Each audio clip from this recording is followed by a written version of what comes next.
drunk history. Or herstory. Ooh, herstory. Queerstory? Queerstory. I love it.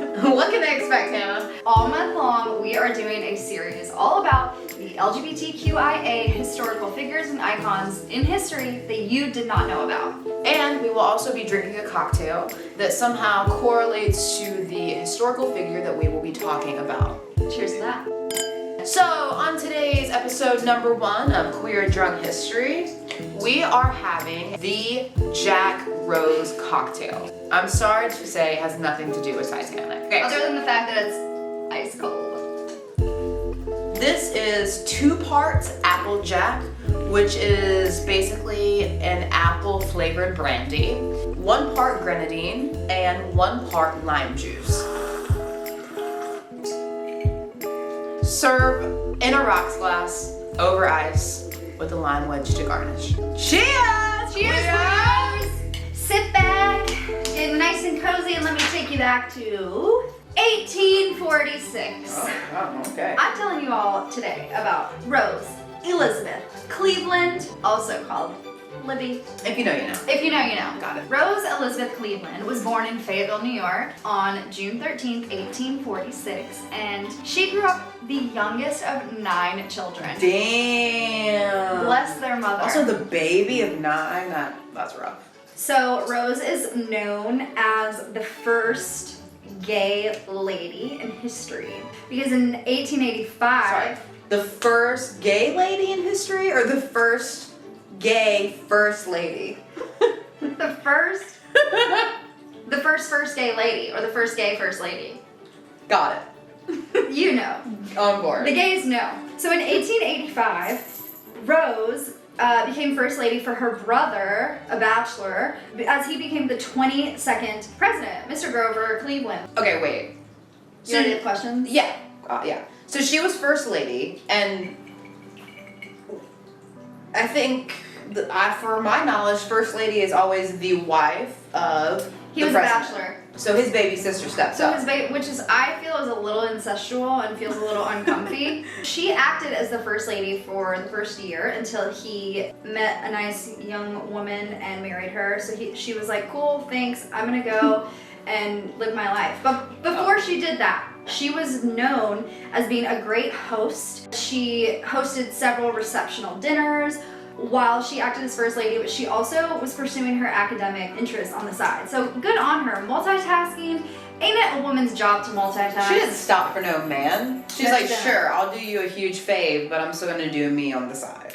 Well, she wasn't just doing herself on the side. After her stint as First Lady, she met Mrs. Evangeline Simpson, who was an American author, activist, and philanthropist. And the two began their years-long correspondence that was explicitly erotic. Their relationship spanned 3 decades and 2 continents. That is so gay. Literally. 3 decades? 3 decades. Love that for them. In one very steamy letter that Libby wrote to Evangeline, which, can I just say, Evangeline is a very sexy name. I was gonna say, it's super sexy. She said, quote, "You are mine, I am yours, and we are one, and our lives are one henceforth. Please God, who can alone separate us." If that ain't the gayest shit I've ever heard. All right, well, it gets gayer. So the first stretch of their relationship lasted about 6 years, where they traveled openly together, they purchased land together. Remind me and the folks at home, what year was this? This is around 1886, and these 2 lesbian lovers are just out and about. Everyone probably thought they were best friends, right? Sure. And they were out here. They weren't just best friends.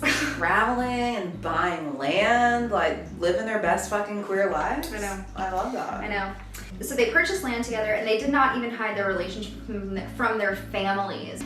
Then, in a shocking and devastatingly heartbreaking turn of events, Evangeline married a popular Episcopal preacher and totally devastated Libby. Heartbroken, Libby wrote, quote, "I will give up all to you if you will try once more to be satisfied with me. Could you not take 6 months for that experiment? We would go away from everyone." Ugh. But a number of their love letters are in the archives of the Minnesota Historical Society. Scandal. Like, I never had a reason to go to Minnesota until now. to go read their love letters. Isn't that so cool? That would be really cute and sweet, probably, and sexy. Like, Isn't that so that's cute? really I love cool. that. Evangeline is married to this boring ass bishop and, you know, living her best fake straight life. I am so sad for Libby that they were traveling together, buying land together, essentially living their best lives, and then she was like, not only am I gonna leave you for a bro, but it's a bishop at that. The bishop died, thank God. And in 1901, Evangeline and Libby resumed their relationship, and eventually the two of them share a home as life partners in Bagni de Lucca in Italy. Luca? I think it's Luca. Lucha. Yeah, Bagni de Lucca. So Rose Libby Cleveland. Unfortunately, she dies in 1918 from the Spanish flu. Ay, Dios mío. I know. But Evangeline, she writes, quote, "The light has gone out for me. The loss of this noble and great soul is a blow that I shall not recover from." And before her death in 1930, Evangeline wrote a book about living in Tuscany that she dedicated to her love, Libby. Aww.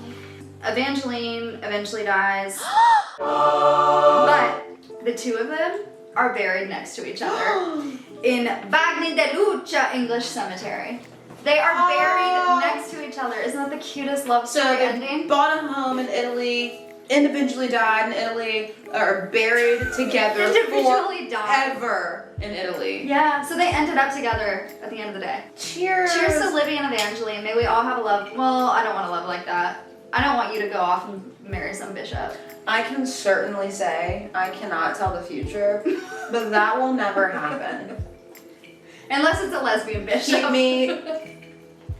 Never say never. Unless their name is Madeline Petch. Yeah, and unless she quits acting and then has a sudden turn of events and becomes a bishop.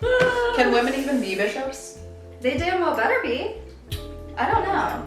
I know now you're asking yourself, well, y'all, how does the cocktail tie into Libby Cleveland? And I'll tell you, it's because this cocktail was from the same era as Libby, the late 1800s. And it's called the Jack Rose because it's named after a famous New York gangster, Bald Jack Rose. Cheers, queers. Happy Pride Month. See you on Thursday. Love y'all. See you in the next epi.